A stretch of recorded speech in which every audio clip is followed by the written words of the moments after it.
Hi, everybody. This is Sheryl from Tutoring with Sheryl, and today I have Michael Gibben with us, and he's from the Tutoring Business Success Support Group. Michael, I'm so glad that you could join us today. Michael, I joined your Facebook group, and you reached out to me to chat about my business and how things were going. A little bit about Michael. He has wonderful resources. He runs a wonderful supportive Facebook group page where tutors from around the world, I kid you not, around the world can come and find support because I'm in America and he is in Canada. And Michael specializes in helping other tutors build their businesses. I'm super excited and honored to have you on my show today. I would like to welcome Michael to the podcast. And why don't you tell the listeners a little bit about yourself, about your journey, and what you've been up to these days? So I'm going to let you take over for a little bit, and I'd like to hear from you. Well, perfect. Well, first of all, Sheryl, thank you so much for the warm welcome to your podcast and the opportunity to speak on your podcast today and to engage with your community. So a little bit about myself. I started out as a classroom teacher about 15 years ago, and I had been in the classroom for a couple of years, and I just felt that the 30-on-1 ratio was not working. It wasn't the right fit for me, and I felt like my students weren't getting the full experience and opportunity to really grow.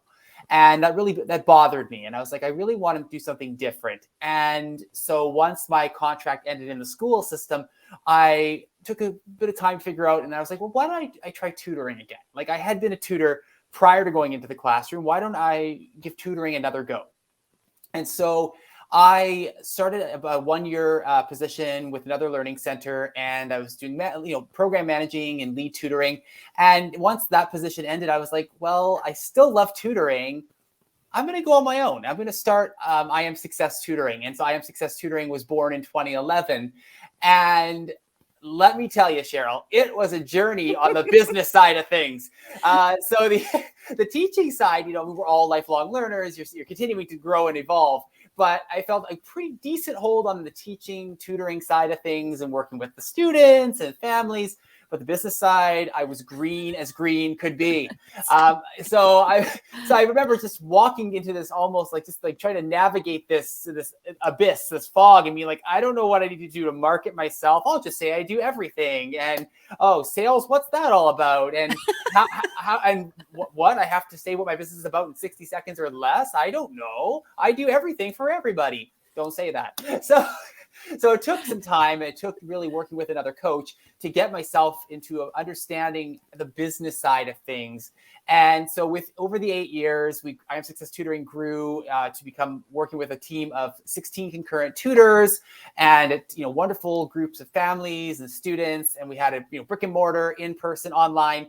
And after 8 years, I was ready to move into a different direction. I felt really great about what I Am Success Tutoring had done. I was like, I'm ready to go into the consulting, coaching, and helping other tutors. I really want to do that because I know where I was when I started, and I really want to help tutors because I've been through that walk to help make that, that initial walk through fire as, edupreneur as easy as possible and as supportive as possible. And so Coach for Tutors was born, and it'll be 4 years this fall. And it's been a really exciting and rewarding journey so far.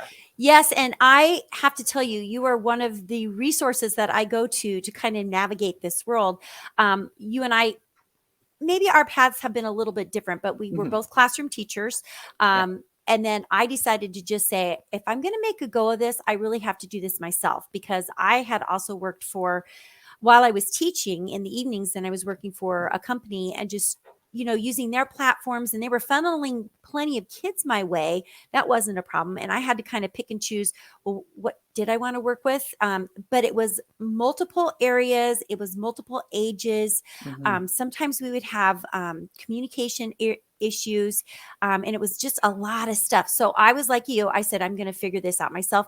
And you just have wonderful resources, which we'll talk about here in just a little bit. But one of the things that I had mentioned to you when we were talking was, what do you think parents look for when they're looking for a tutor that they feel like they can trust, that they want to work with? What are some of those things that maybe you were looking for when you were hiring your own tutors? What were those qualities? Yeah, thanks, Sheryl. I think a few of the biggest qualities, or to kind of put into the, I guess, that formula of who would be a great tutor. When you're a parent or guardian, they're working with your VIP, they're working with your child. And the first thing is really finding that balance between somebody that is very subject specific or niche specific. So, for example, you're not going to hire someone who's necessarily who's a generalist. Say you're looking for somebody for grade 4 math. You're not going to hire someone who says, well, I can do K to 12 English, math, science, French, German, et cetera, Right. versus someone who's like, yeah, I've got years of experience in math, grades 2 to 4. And this is, that's going to be someone who might be more in tune with what's going on and who can provide more help because that is their specialty. So looking for someone with the subject specialty, but in the same coin, find somebody who's going to have a personality that is going to gel really well with your child. Because if this person can motivate your child, this person can really bring a smile to their face and bring that beginning of momentum, that's going to be worth its weight in gold over somebody who maybe has decades of experience, but might not have that connection with your child. Not to say that's a bad tutor, it's just maybe not the right fit for your child. So think about those first pieces there. Second step, this one is so very important, whether you're hiring tutors or whether you're a parent or guardian going out looking for a freelance tutor, do as much due diligence as possible. Take your time when hiring. And it's great to do a background check or see if they have a background check they can provide to you if you're able to access that. Check what they're, do a 1-minute Google spot check, see who they're all about. Reference checks, look at their LinkedIn profile if they have one, a website, go through and do a deep dive. If you're really interested in this tutor, make sure all those boxes are ticked. And if it takes a little bit longer, that's okay versus rushing in with somebody and you miss one of those critical steps. So just take the time to do that. And it's really, really important. And as well, it doesn't hurt. It's something that I do with my own families over the last couple of years that I brought in is not only I have a 15-minute chat with the family, with the parent or guardian, either through Zoom or phone, but also I set up a complimentary 15-minute meeting after that to meet with the child and the family, with the parent and child together, because I feel that every child deserves to have a choice and a voice in who their tutor is.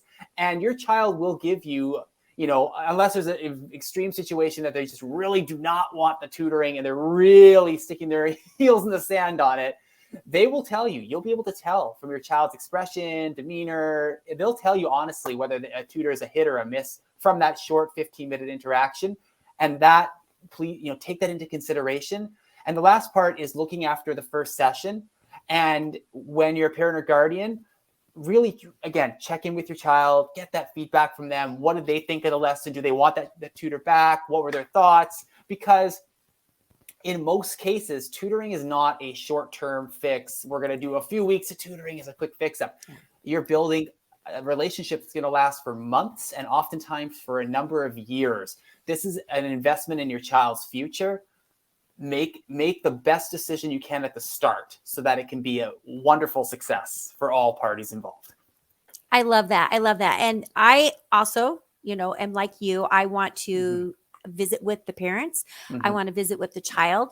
But one of the things that I do, and I'm sure you did it too, but maybe you didn't mention it in this, is I always make sure that once I kind of know what the parent is seeking, I create an assessment that I do with the child. I try to make it as fun as I can. Sometimes it's not, but I try to do it in game form to make them think it's fun, to gather information so that I also know a little bit more about the child. I mean, the parents can tell me what's going on at school. The teacher can send me a report, but until I sit down with the child, like you said, one-on-one, I'm not really going to know if I'm a good fit for that child, because some kids don't want to work for you. I mean, you just don't click right away. You can say, well, let's try a couple and see. And that is the other thing. I always give the parents the choice. If we get started and you find out that this is not working for your child, there are other people out there. I am happy to be that person for your child. But if it doesn't work, it's okay. And I think it is okay to give our parents a voice and a choice, our students a voice and a choice, and the tutor the same thing. Absolutely. And I think it goes both ways. You just had great information, I think, not only for me, because I'm still learning, but also for parents. What I'd like to do now is switch over to your coaching side, because I know you and I have already talked. We've kind of talked personally and through chats, and you know that my business is growing. I'm super excited. I mean, I've got more kids than I thought I would have by now. I was like super, super excited about this.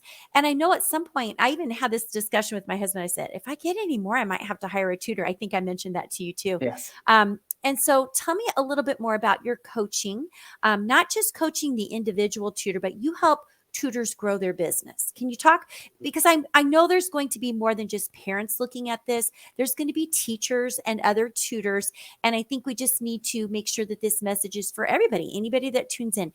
What do you do for the tutor? I have your little printouts that at any point you want to talk to. I got your free one and I bought your other one. I just printed it hot off the press. It might still be smoking. I'm not sure. So tell us a little bit about that part of what you do. Sure. So first of all, Sheryl, it's very exciting about your business, that how much it's growing, and it's been really neat to talk with you and see all these different milestones that are being achieved, and it's really exciting. For myself, I work with two different types of tutors. I work with tutors that are at that point in their business where, similar to what you said, Sheryl, they've similar to your journey, they have lots of students and they are ready to start onboarding tutors. So I have a program, Hiring and Training Your Winning Tutoring Team. And we go through the steps of hiring tutors, training tutors, what that looks like, so that, it's just to help reduce the stress of that process, because it can be a whole new arena for a lot of us who came from an education background to go into management and leadership of this type. And so that's a major area that I do coaching in. Another area is hitting the bullseye with your marketing. And so I work with tutors to set up those low cost, highly effective marketing strategies to really hit their ideal clients and really reach out to them and help them to grow. I also have two ebooks that you had mentioned as well in the Coach for Tutors store. The first one is 10 plus steps for the successful launch of your tutoring business. And that ebook is for those who are freelancers who are really wanting that roadmap, step-by-step, of how to launch their tutoring business. Those pieces are in place there. There's templates, there's other sample client agreements, and just steps for the marketing, the sales, etc. And for those who are ready to scale, there's 10 plus steps for the successful growth of your tutoring business, which really centers on referrals, networking, hiring, and training your tutors, so that you can really follow those steps to help with getting tutors in the door. And the biggest advice I give to anybody who's in that hiring and training stage before starting is, it's be a tortoise, not a hare. Take your time, because it is going to be so rewarding. And I know from personal experience, when I started, I was in this chicken and egg situation of, oh my gosh, I have all these students, I better get tutors on board. And I found that does not work. If you rush to fill a seat, it's going to be such an arduous process of the tutor may not work out, and you're creating stress for the family that's trusted themselves with you. Take your time. Have a couple wonderful tutors ready before those students are coming in the door. Look at your trajectory of how many students you have, so you'll be able to graph and kind of gauge what the projection is for students, so you can hire appropriately. And I love all of that information. And I do want you to talk a little bit about your podcast too, because that is something I go to. I listen to it. I'm like, oh, wow, these people are amazing. You've done just a great job with that. You go out and you find people who are in the trenches. You talk to them. They're honest, open discussions, just like we're having. They're so good. You want to tell us a little bit about that? Sure. Thanks, Sheryl. So it's the Coach for Tutors podcast. So it's on Buzzsprout under coachfortutorspodcast.buzzsprout.com.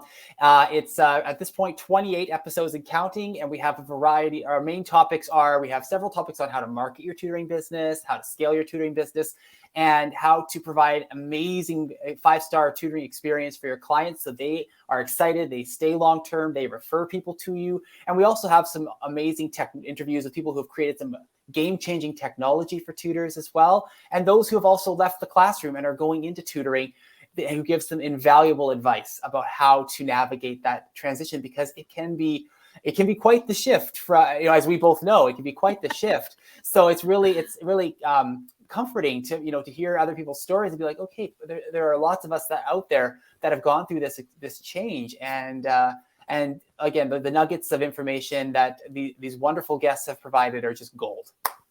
I love that. I want to end here because I think this is a good stopping point. But what I do want to suggest to all parents is do your due diligence, just like you said. If you're seeking a professional to work with your child, make sure you know who that person is. Ask for a background check. Ask for, go into their social media. Look and see, what are they doing? Is that the kind of person you want to have working with your child? I love all of your information that you shared. I will be adding the links in the actual podcast that I will be downloading. They can actually get the video of this in a couple places. It's going to be on Spotify. I'll have the video along with the video on my YouTube, Tutoring with Sheryl. This is amazing. This is, I didn't print your cover page out, but this is, I think 15 or 22 pages in both documents that just completely outline just everything I needed to know that I was hearing, but it's all organized. So if you are somebody who is a teacher or you're somebody who's educated and you have a specialty and you want to share that specialty with others, make sure that you go and get this information. The links will be available to you. And Michael, I want to thank you. Thank you for being a mentor. If I end up growing like I think I'm going to, we'll be doing some power hours and doing some stuff together. So I feel more confident. You have definitely helped build my confidence as a tutor. And I just really want to thank you for being one of those special people out there that is giving voice to maybe an underserved population of educators. So I do appreciate that very much. Oh, and thank you so much, Sheryl, for your kind words. And for the opportunity to be on your podcast today. I appreciate it. Thanks, everybody. Have a great one. And as always, keep the learning going.